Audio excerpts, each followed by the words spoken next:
Hello दोस्तों, ISPCS science में आपका बहुत बहुत स्वागत है। दोस्तों यहाँ पे हम लोग एक बहुत ही इम्पोर्टेंट टॉपिक जनन एवं भूतनीय विकास के जितने भी प्रश्न अलग अलग एग्जामों में पूछे गए उन प्रश्नों को हम लोग यहाँ पे हल करने वाले हैं। पहला प्रश्न है, सामान्यतः निषेचन होता है ए डिम्ब वाहिनी नली में, बी गर्भाशय में, सी गिरवा में, डी आच्छद ब्रैकेट योनि में। सही आंसर होगा ए डिम्ब वाहिनी नली में। अगला प्रश्न है, गर्भाशय में विकसित हो रहे भ्रूण को किस संरचना द्वारा पोषण मिलता है? ए फैलोपियन ट्यूब द्वारा, बी गर्भाशय द्वारा, सी प्लेसेंटा द्वारा, डी इनमें से किसी के द्वारा नहीं। सही आंसर होगा सी प्लेसेंटा द्वारा। अगला प्रश्न है, गर्भाशय में मानव भ्रूण किस द्रव में तैरता रहता है? ए कोरियानिक द्रव, बी आमियाट्रिक द्रव, सी प्लेसेंटल द्रव, डी इनमें से कोई नहीं। सही आंसर होगा बी आम्नियाटिक द्रव। अगला प्रश्न है, दो युग्मकों के संयोजन को कहते हैं? ए निषेचन, बी परिवर्धन, सी पुनर्जनन, डी परागम। सही आंसर होगा ए निषेचन।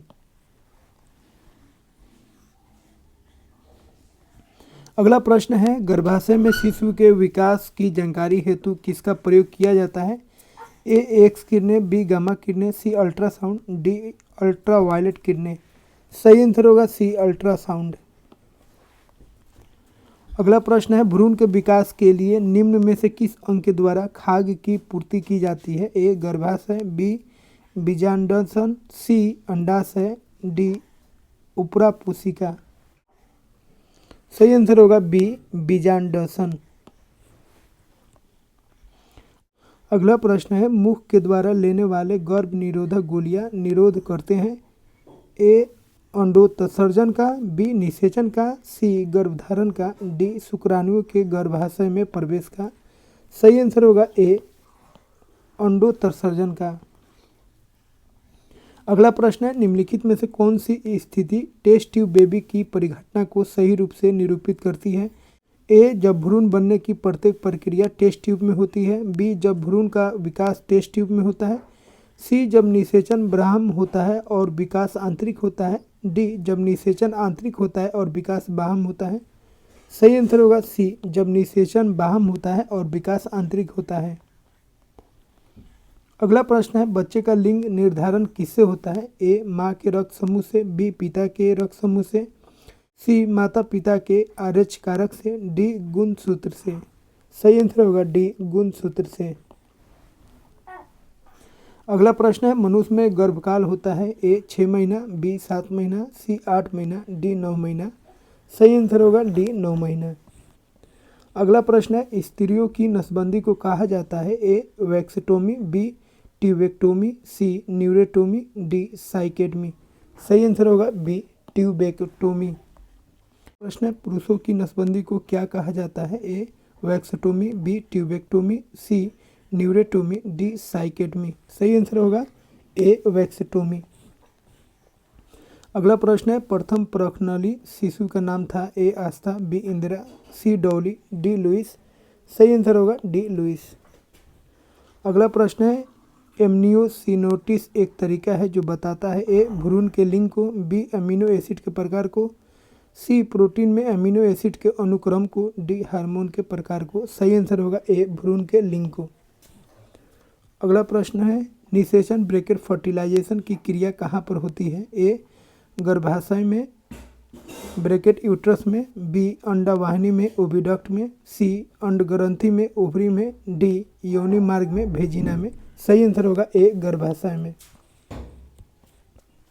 अगला प्रश्न है, मानव में शरीर के निम्नलिखित भागों में से किस एक डिम्ब को निषेचित करता है? ए गर्भाशय गिरवा, बी डिम्ब वाहिनी नली, सी गर्भाशय का निचला भाग, डी गर्भाशय का ऊपरी भाग। सही आंसर होगा सी गर्भाशय का निचला भाग। अगला प्रश्न है, मादा जनन पथ में पहुंचने के पश्चात मानव शुक्राणु अपनी निषेचन क्षमता सुरक्षित रखते हैं? ए 2 मिनट के लिए, सी 90 मिनट के लिए, बी 20 मिनट के लिए, डी 1 से 2 दिन के लिए।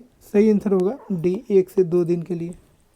अगला प्रश्न है, मानव भ्रूण का हृदय कब स्पंदन करने लगता है? ए अपने परिवर्धन के प्रथम सप्ताह में, बी अपने परिवर्धन के तृतीय सप्ताह में, सी अपने परिवर्धन के चतुर्थ सप्ताह में, डी अपने परिवर्धन के छठे सप्ताह में। सही आंसर होगा सी अपने परिवर्धन के चतुर्थ सप्ताह में। अगला प्रश्न है निम्नलिखित में से कौन सी कला परिवर्धनशील भ्रूण की सुकुषण से रक्षा करती है? ए उलब ब्रैकेट एमनियोन, बी उपरापोशिका ब्रैकेट एलेंटोन्स, सी जरायु ब्रैकेट कुरियोन, डी पीतक कोष ब्रैकेट यॉक्सेक। सही आंसर होगा ए उलब ब्रैकेट एमनियोन। अगला प्रश्न है गर्भाशय ब्रैकेट ओम के लिए वैकल्पिक शब्द क्या है? ए यूट्रस, बी यूरेटर, सी वजाइना, डी वल्वा। सही आंसर होगा ए यूट्रस। अगला प्रश्न है महिलाओं में गर्भाशय डैश डैश होता है? ए 1, बी 3, सी 2, डी 4। सही आंसर होगा ए 1। अगला प्रश्न है मानव में शरीर के निम्नलिखित भागों में से किस एक में शुक्राणु डिंब को न के निश्चित ब्रैकेट फर्टिलाइज करता है? ए गर्भाशय गिरवा, बी गर्भाशय का निचला भाग, सी डिंब वाहिनी नली, डी गर्भाशय का ऊपरी भाग। सही आंसर होगा सी डिंब वाहिनी नली में। दोस्तों आशा करते हैं यह वीडियो आपको काफ़ी अच्छा लगा होगा।